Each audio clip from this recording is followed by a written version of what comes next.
Ladies and gentlemen, welcome to Locked On Seminoles, your favorite daily Florida State sports talk show brought to you by BetOnline.net and my parents' basement. That's right. Like every 30-year-old millennial, I've decided to move back in with my parents for 2 weeks on vacation. And then I'll be back in Atlanta. But for now, y'all get the mobile command center. And regardless, you still get a great show with me and your co-host, Drizzy Drake, Rogers, Tally, __ Drake. We've got a lot to talk about today. Today is going to be more of it's going to be more of theoretical physics than applied mathematics. We're going to talk a little bit about the Amarius Mims situation, but we've all heard about that. And that's going to segue us into a conversation of what does this recruitment signal to the rest of the nation and coming up recruits about where Florida State is in the pecking order. And finally, we want to touch on where is Florida State viewed in the tiers or the echelons of college football at this point after having been down for 5 years. Are we a sleeping giant like USC's been viewed as, or are we a never getting back like Nebraska or Colorado? Drake, roll the video. Let's start the show.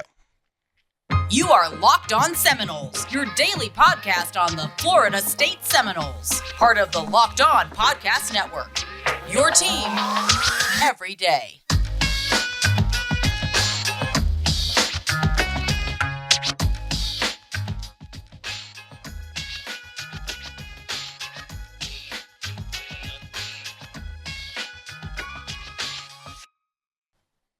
You know, it's probably been so long that there are people who are going, what do you mean a Colorado? Yeah, folks, Colorado won a national championship in the 90s. So that shows you how quickly it can go south on you. But thanks for stopping by. We appreciate having you here at Locked On Seminoles. You can probably hear I'm a little congested, but I'm going to power through for y'all because I know y'all would power through for me. Let me know that you would, though, by hitting the subscribe button, liking the video, and make sure you comment. The mailbag's getting pretty full. Micro Venture Fund. I know you had a great question come in. I know that France, who's the guy we have a couple great ones from our guy with the purple logo. I know that you've got a few good ones. The name is escaping me at the moment because I'm not looking at it. But if you want to be a Mailbag Monday, get the questions in today, Thursday, as you're listening to it. Could also leave us a 5-star review on your favorite podcast platform and put your question in that way. But Drake, that's enough about me. How are you? You're back at the home command center. Nah, Max, I'm good. Just got back from work, about to dive into some dinner, but I'm excited to be back with you and the folks here today, talk about some FSU football and also kind of do a little case study, if you will, but where we are in actually the entire national landscape. That is a great word. I think that case study is my most and least favorite word. You do enough time in school, you'll grow to hate that word. But I do want to talk about the Amarius Mims situation a bit. If you have been following it at all, then you already know what I'm going to say. If you weren't following it, that's okay. I'll give you the very, very high-level cliff notes. Amarius Mims is an offensive tackle at Georgia. He's 6'7", 330 pounds. We have not had a good offensive tackle in like a decade at this point. So when he entered the transfer portal, we were very excited. Alex Atkins had a great relationship with him during his recruitment. He decided to make an official visit to Florida State, and we heard rumblings that his other option was Miami. So he comes into campus. He does his official visit. There was a whole rigmarole of one of the news outlets decided to break the news that he had committed early. They can say that they said intended to commit. They didn't. We have the internet and nothing goes away. I don't know what, that aside, he was headed to meetings on Friday with the coaching staff to do the photo shoot with the Florida State gloves and uniform on, the whole deal. And his, I'm not going to pretend to know the kid, so I don't want to over contextualize, but what we were told was a very close friend of the family, a kid his age who he was close with. His mom was close with the mom, the whole deal. Everyone has those kinds of friends. Passed away in a pretty tragic car accident. And obviously, who's going to go to meetings about a football team at that point? He did what any of us would do. He got in his car with his mom and they went back home to go be with the family and literally just completely normal human stuff. I don't know if y'all have ever moved, but it's tough. And Drake, I will say this: it's like I was thinking about it, and people kind of put it in the context of the football team, but these kids also have friends and apartments and lives and girls. Dude, and all moving this stuff. Sucks, man. But I'm saying they have a whole life at their university, so I can see why having a big event like that would make you say, you know what, I don't need a big change right now. Let me just do my thing. So he decided to remain at Georgia. Yeah. That's the Cliff Notes. 5-star offensive tackle, former transfer portal entrance, comes to Florida State, leaves the visit early for tragic reasons, not because we did anything wrong. And yeah, he ends up staying at Georgia. Now, we have so many questions about this, and not questions, but conversation topics. And the first thing I want to throw your way, Drake, is like, do you put any blame on the coaching staff for this? I mean, is there anything that I said where it's just we're kind of a victim of circumstance that you'd like to add or build on, or is that pretty much sum it up?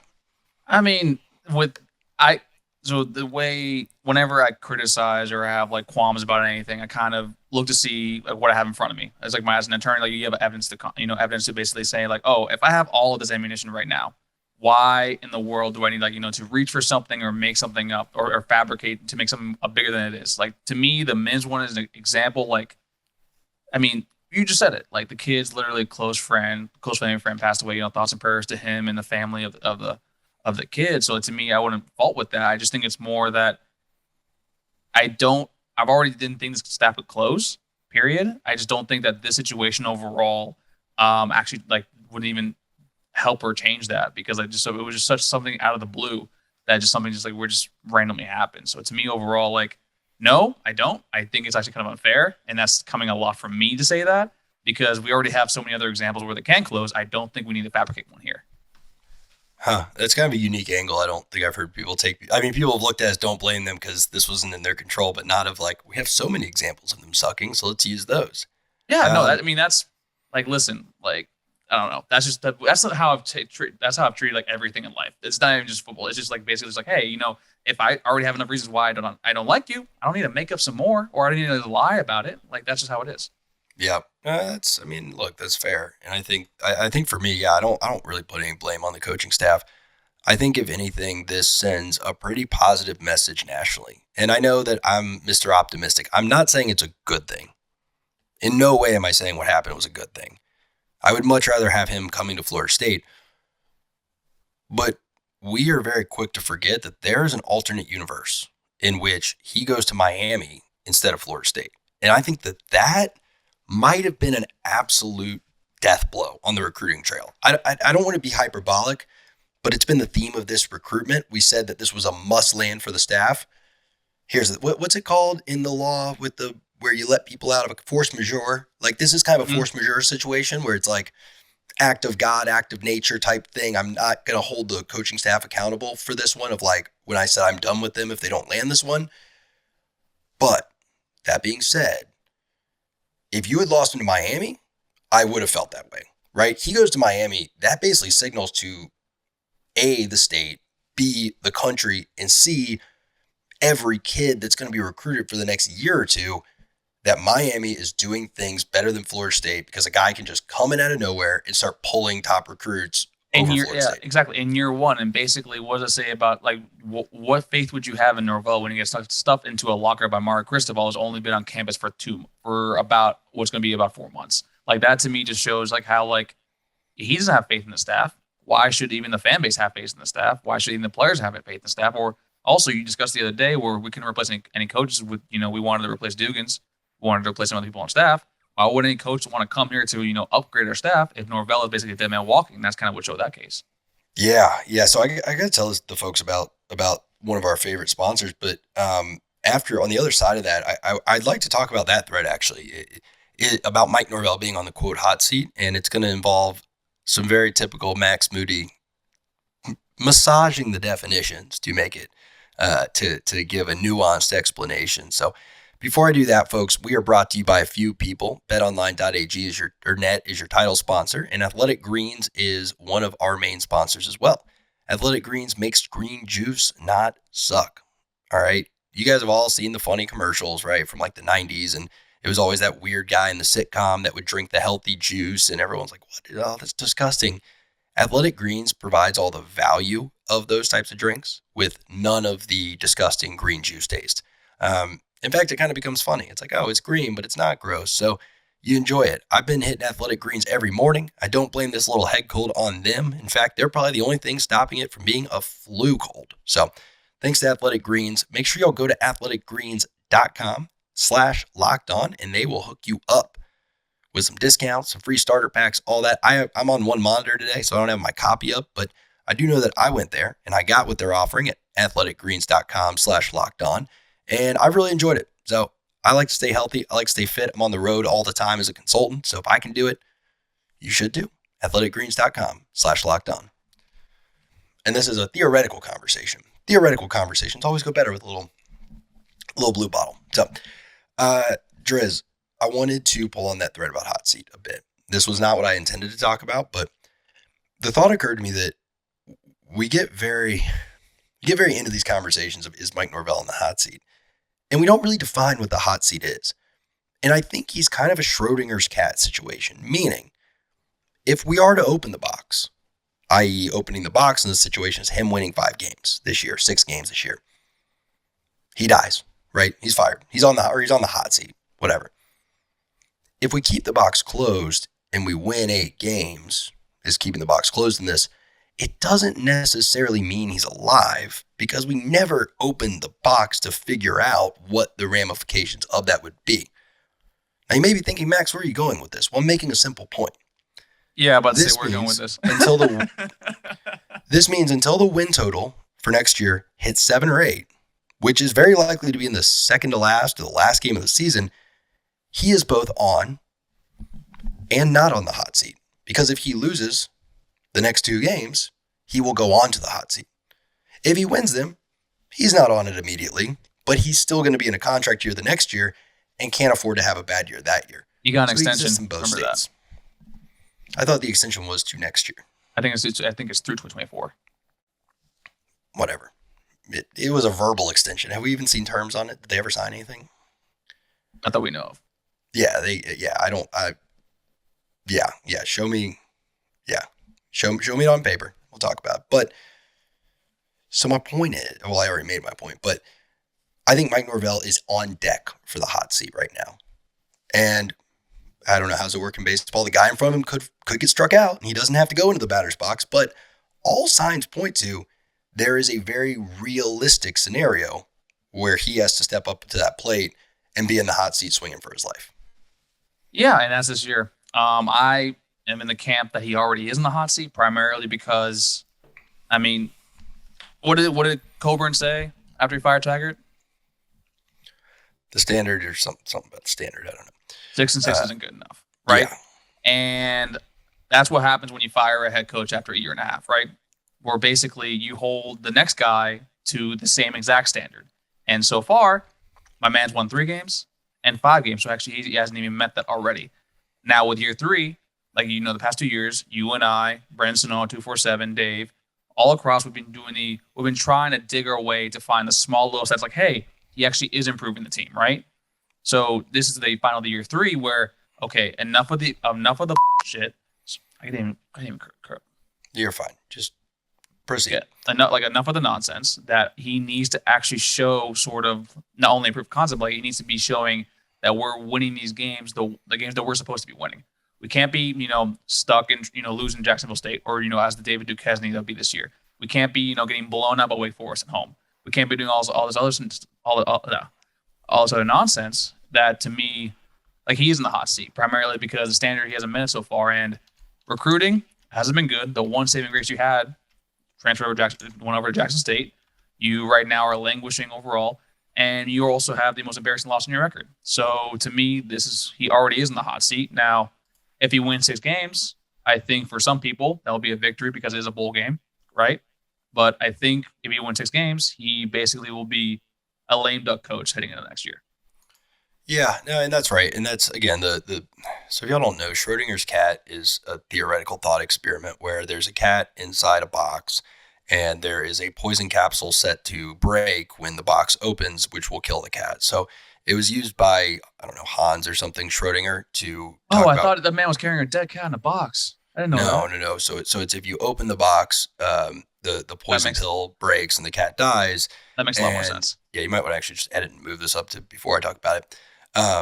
And if you keep the box closed, the cat theoretically could be alive, but you have to open the box to see if it's alive, which will kill the cat. So it was a theoretical thought experiment by a guy. I think his name was like Hans or something.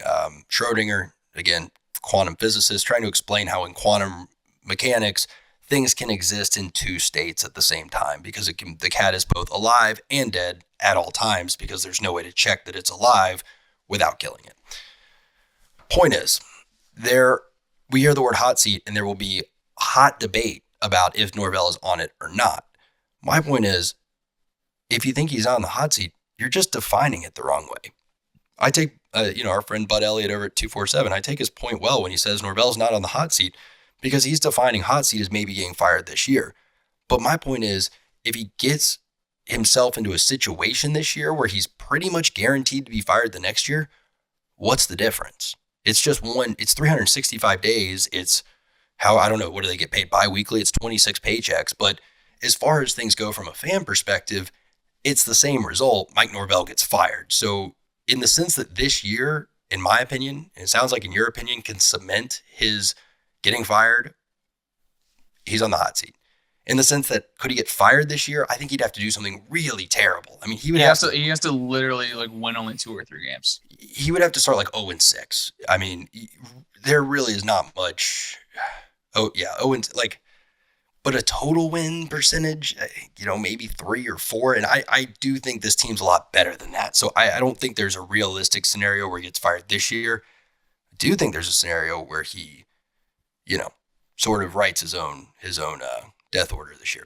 I mean, I think it's more the fact that Willie Taggart's buyout comes off the books in 2023. Basically, once the season is over, and there's no point in firing a guy if you know that basically it comes out the books, you have to buy him out the next year. So if you don't perform that well this year, why rush? Why pay the extra $18 million? Sorry, not 18. Why pay the extra $10 to $8 million when you can just wait another year? You're gonna suck anyways. And in fact, you can save the money for when you go after a Power 5 head coach of the caliber that you want. We already see Mike Alford reportedly already shifting it around, allocating the money from different sporting and falling it back over to football. So maybe they already have a feeling that it might come down to that down the way, whether or not Mike is here.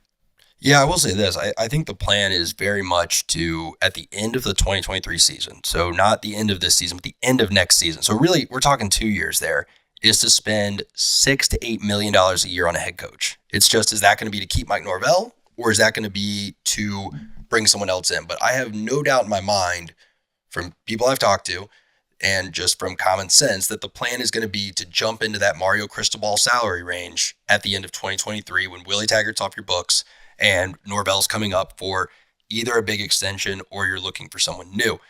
Now, I want to get to the larger conversation at hand of where is Florida State in the pecking order? Because when you look at Mike Norvell versus Willie Taggart, on paper, Mike's doing the same thing on the field. But to me, he's not, because I think that Willie started here, from expectations and momentum, and kind of came down to here. And I think Mike started here, and he hasn't gone up nearly as high as we'd want him to, but you can't deny the fact that he's beaten a top 10 North Carolina team 2 years in a row. He took a potential playoff team. Do we count that? Because Mac Brown's not good against us, man. I don't know. That's not how stats. That's not how stats work, but that's how God works, man. And God has a plan for everybody. I don't know. Anyway, but no, you're right. He beat Sam Howell twice, right? If it's not Mac Brown, it can be Sam Howell.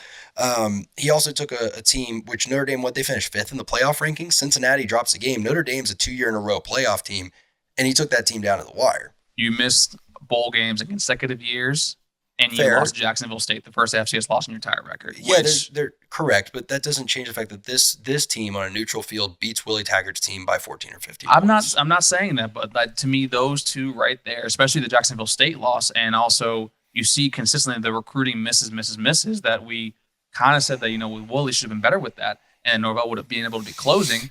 He hasn't been able to close at all whatsoever. Overall, to me, it's not even that one's worse than the other. To me, they're the same. I agree, but you're derailing us from the larger point of he has changed in one direction or another where Florida State is viewed on the national landscape versus where we were when Willie took over and when Willie left. So that's kind of what I want to get to is where are we viewed now? Because I think when Willie left, we were very much viewed as, okay, if they get the right, like Florida, right? If they get their Dan Mullen, they'll win 10 games next year. Well, Norvell hasn't done that. So clearly, if that was the perception, it was wrong. And I wonder, have people recalibrated on Norvell, which it sounds like you and I kind of have a little bit, or have they recalibrated on Florida State as a program? So that's kind of where I want to go with it of what does this say about us as reputationally in the nation, reputationally in the conference, and what people expect of us moving forward. But have we recalibrated? Because me and you both did not want him hired. I remember those texts. Yeah, but I think what I mean is do I think Norvell could be the guy? I mean, I thought at the time when he talked, I thought that in November, I was like, this is so stupid. But I wanted Bob Stoops. But then I did start to believe in him. And now I've been like, maybe it's a Norvell problem, not a program problem, but maybe it's an institutional program problem. Anyway, real quick, betonline.net, folks, our title sponsor. They have odds on literally everything. What I want to know is, have they released USC's win total yet? Because I'm waiting for win totals to drop, honestly. I've been literally checking every single morning. Well, folks, we'll let you know when win totals drop, and we will have a win total special because, we're not going to have whole gambling episodes for the most part. It's not entirely what we do, but I do love a good win total because you don't have to put money on that. You're just kind of picking, how do we think teams will do? And I think that'd be a fun show. Do that for all of our opponents and then try to pick where is Florida State on there. But anyway, folks, betonline.net should be your gaming partner. Betonline.net, where the game starts. Excuse me. Yeah, sorry about that. I feel like I didn't want to get sidetracked into a Mike and Willie debate. What I wanted to get into is, if Mike were to leave today, has he left Florida State better than he found it? Not better than it's been, because that's a hard no, but better than he found it. Because I think there was a moment with Willie Taggart where, although it happened at Jacksonville State, where we were like the laughing stock of college football, and it was like, this can't possibly get worse. I mean, goodness gracious. We hadn't missed a bowl game in 35 years. We didn't know what that was like. And now we haven't made one in 3 years. If we don't I think we'll make one this year, but it's a whole new paradigm. And you look at what Norvell's doing on the recruiting trail, and it's like, he got Travis Hunter, and then he didn't. And then we had Amarius Mims, and then we didn't. And that, I think, has sent this fan base through such a roller coaster that it's hard to even think, what do the outside forces see us as? And I know you're on Locked On ACC more. You talk to those folks more. I mean, have we gotten to the point where people say, hey, Florida State is just a program that can't win anymore? Or have we gotten to a point where it's like, we're still one coach away from it and people view it as a Norvell problem? Hey, people view it as a Norvell problem. I can tell you that right now. It's also the fact that basically it's not just us too. I mean, we say the same thing about Miami for the past few years. And by the past few years, I mean the past few decades. So basically overall, it's like, you look at the ACC overall, who built the conference. Basically, it was FSU, and then Miami joined in 2005, what they should have done from the Big East, but they haven't even been able to win their own conference as they joined us in here. So to me, overall, it's a lot of stuff. I do think that it starts with the institution overall as a whole, because we had this very mom-and-pop mentality when it came to college football. And then whenever you see these sort of, these bigger things that actually change the landscape. FOFs became a big thing in the late, 2009, 08, I think 2010 was like the first one. Clemson was the first one there. It's not surprising that Clemson experienced probably the best dynasty they've ever had in a 12-year span, because they were the first with the FOFs. Alabama followed suit with the same thing. They're fully committing to all that. And overall, it shows that people aren't committed, or they understand the commitment to actually be a force overall in the landscape, and they just don't want to do or commit the resources to do that. I mean, we discussed overall in here that we have the largest alumni base in the entire conference, and then less than 2% actually donate to the school overall in boosters. Yeah, it's nuts. 330,000 I mean, I don't know if these numbers are right. I got them off Twitter, but I got them from a friend of mine who works for the boosters, and I think he said 300,000+ active or living alumni from Florida State, and we have 10,000 givers to the annual fund. But it's not only that too. Yeah, Also, it's basically we probably make very startling decisions with who's actually running the programs overall. To me, David Coburn was a great person for balancing the books and getting all financials in order. That's someone you should not be saddling with determining who should be your next head coach, especially because when you're going through a time that we've discussed on here, that the loss of revenue from Taggart's era here puts kind of a hole with that. So that's another thing too as well. Overall, it's just a combobulated mess. Now with Norvell, me and you, like we differed on this. I never thought he'd be the guy, but I always hoped that at best he'd be the guy for the next guy, like how Ron Zook was for Florida. But that's what I mean. Like, are we viewed that way nationally that there could be a next guy, or has the opinion shifted to it's irreparably damaged? Because I can tell you right now, I never respected Scott Frost, but I had even less respect for the potential of University of Nebraska or Nebraska University, who cares, to win championships. Like, I knew they could have hired literally any coach, inclusive of Nick Saban, and I don't think Nebraska is ever going to win a national championship again, or even be close. Right? They can be the best 3-win team in the world, whatever. I don't think Texas A&M has the juice. I don't think Texas A&M is a championship team. I don't really know why. I'm not going to pretend to know why because I haven't been there. I have my suspicions and I have my secondhand knowledge, but dude, they've dedicated so much money to that program, and they've won their conference in like all their conferences, right? Whatever they were in before, and the Big 12 and the SEC, like a total of 4 or 5 times since World War II ended. I mean, it's mind-blowing how much money they spend to suck. And my point is, are we now that team where it's like, hey, no matter what Florida State does, that program, there's just something in the water that it's just a has-been? Or are we Alabama in the early 2000s pre-Nick Saban, USC pre-Lincoln Riley, where if we get the right momentum, people will say, hey, the sleeping giant's waking up? So right now, I think from how you're seeing, I think the hire of Michael Alford as the AD points me to yes, because I don't think is as much as basically the results on the field. Because I think I'm at the point now where, to me, the next guy is going to be coming in. But right now, we're trying to showcase that, hey, we are still a prime time destination. The main reason why Nebraska isn't good anymore, who the hell wants to go out and play in Nebraska? Also, what talent do they have actually in the state over there? And also, right now, we already know that all the best talents for football is primarily in California, Texas, and a lot of skill position players are also in Florida. Right. So we're always going to have that in our backyard. Even the 3 stars, diamonds in the rough. There's a lot more diamonds down here than anywhere else. So to me, overall, like we are a sleeping giant, primarily because it seems that we're starting to finally get the commitment that football does deserve. However, we need to be consistent with that. If 4 to 5 years from now, we see that Alfred is gone and we don't have a plan in place to kind of replace him with someone that he wants to actually be there, then you might have to raise the question whether or not we'll actually ever be where we want to be overall when it comes to football. Yeah, and I guess that's the heart of the question is, have we reached the status where we can't be counted out no matter how many years we lose in a row? Because I think that, Dave is very quick to jump to like, oh, well, if we have this many losing seasons, it's over. If it's this, and I disagree. I think what you just said is spot on.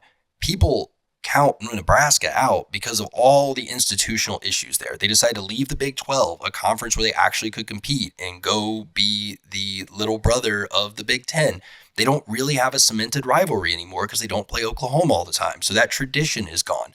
They don't have a place where people want to go. I mean, no offense to anyone living there, but there are very few people that come from football-heavy states that would rather live in Nebraska than live in Florida, Georgia, Alabama, California, Texas, New Mexico, Nevada, Arizona, Oregon, a lot of places. I thought you were singing the song. So but no one ever counted USC out. There was never a time during Lane Kiffin or Clay Helton that I ever said, or anyone that knows anything about football ever said, oh, USC will just never come back.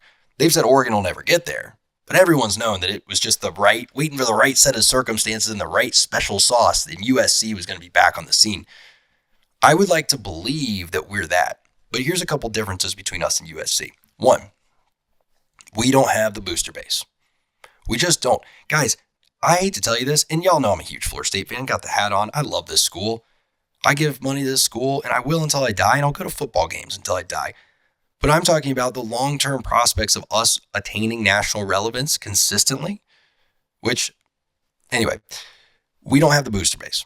We have like 10,000 people that give money. And right now, our indoor practice facility and our Champions Club is named after a guy who didn't even go to Florida State. He just wanted somewhere that would name buildings after him for a relatively inexpensive amount of money. And that's what he got. He's dead, by the way. He's not going to give us any more money. And I know the people that are giving money right now, there aren't a lot of names getting slapped on buildings. There's not a lot of people writing. University of Virginia, by the way, today just closed a $40 million check. We don't have that coming. We just don't.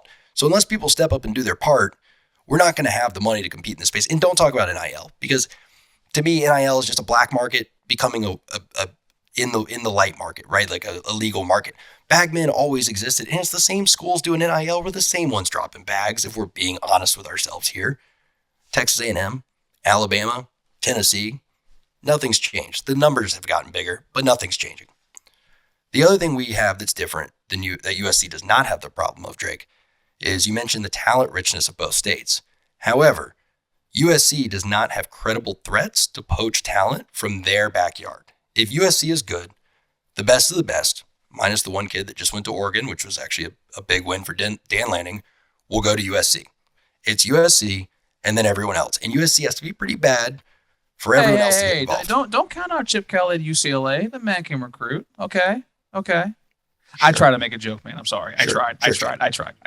No, you're right, though. But we have the entirety of the SEC now poaching Florida talent. And you talk about the diamonds in the rough, which you're right about. But a lot of those kids now are going to the ever prevalent, ever nationally televised, and seeing a higher influx of money in the Sun Belt and the MAC. And those conferences are getting filled up with those previously found diamonds in the rough.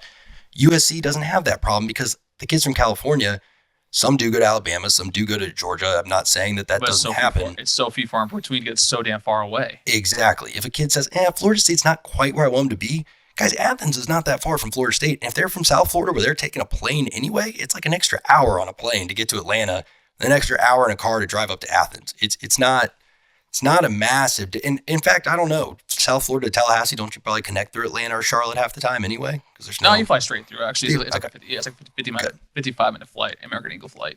But either way, so USC doesn't have that. So USC has a better donor base that we don't have, and they don't have the talent vultures circling around where if we were to magically get an influx of great coaching and money, there's still a lot of competition for our homegrown talent. And the final thing that USC has that we don't is they have a much more, how do I put this? I don't want to say easier path to the playoff because the Pac-12 and the ACC are similar. But I do think that for some reason, right now, if they get good again and then start sucking again, they won't have this.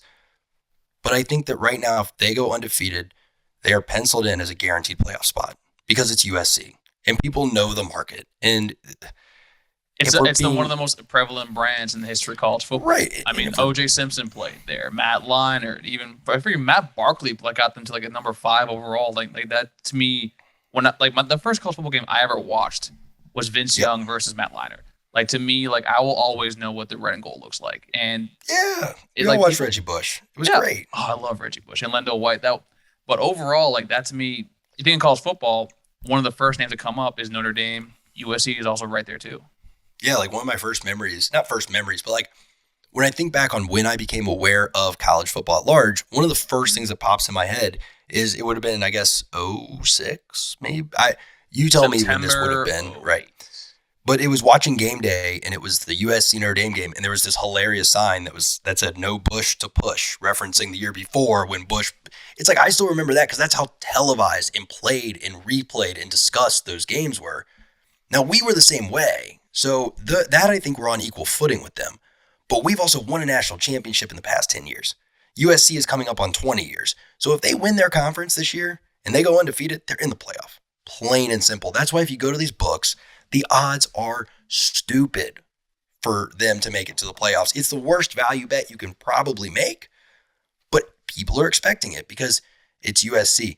If we had landed Lincoln Riley, heck, if we'd landed Bob Stoops, I don't know if the expectation, well, it would have because I was pre-Taggart, but if we'd done it the second time around, I don't know the expectations quite jumped that way. So when I look to kind of bring this all in for a landing from my perspective at the national landscape, I worry that we're starting to be viewed as irrelevant and that we're starting to be viewed as like, yeah, they're okay.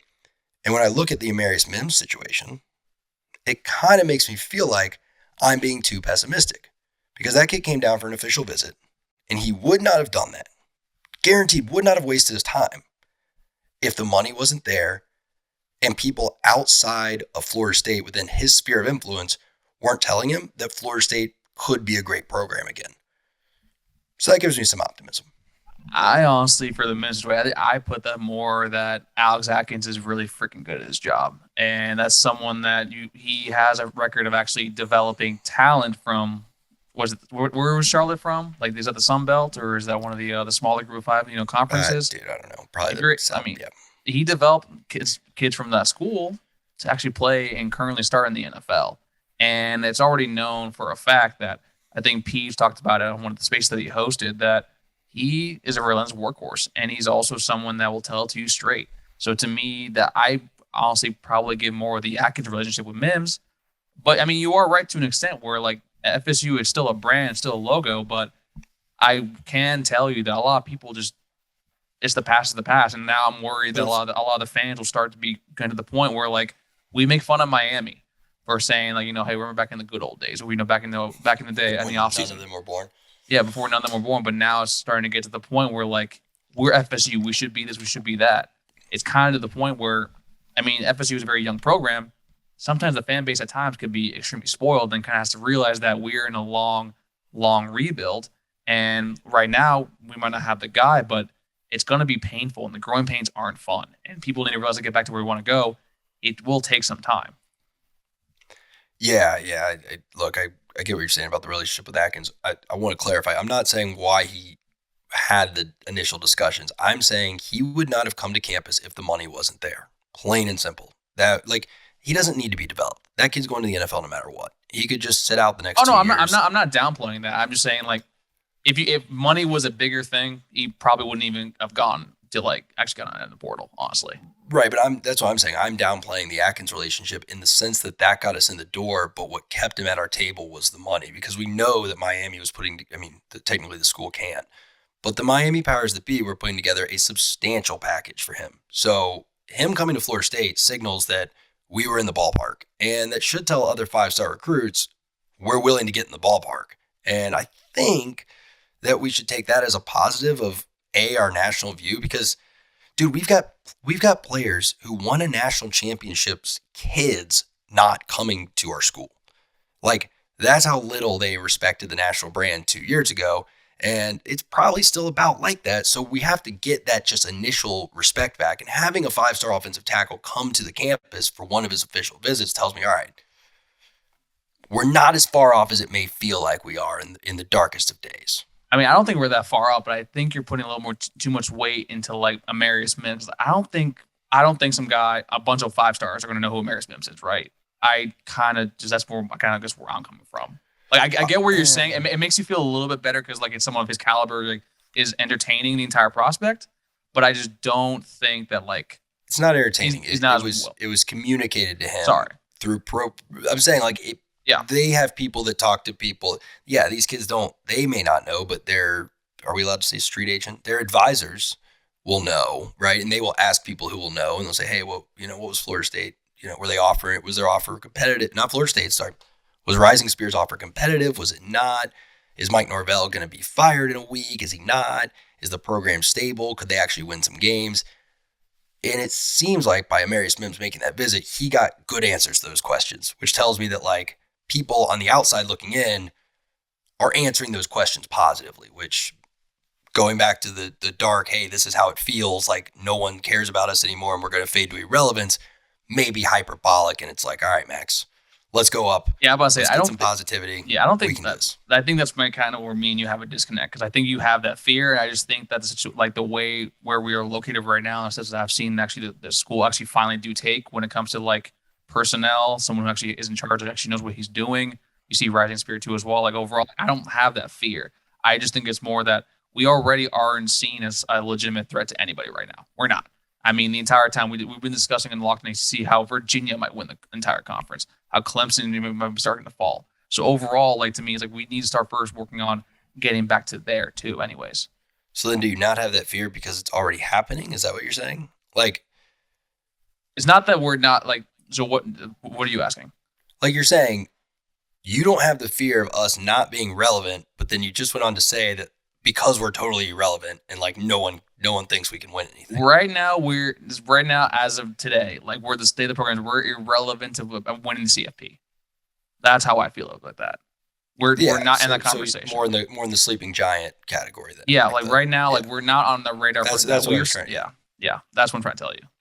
So in other words, if you could have a blank checkbook and whatever you want for the program, do you think there would be a path to get us back to national relevance? Whether that means winning, doesn't mean winning a championship, but at least being like a Notre Dame in the conversation every year.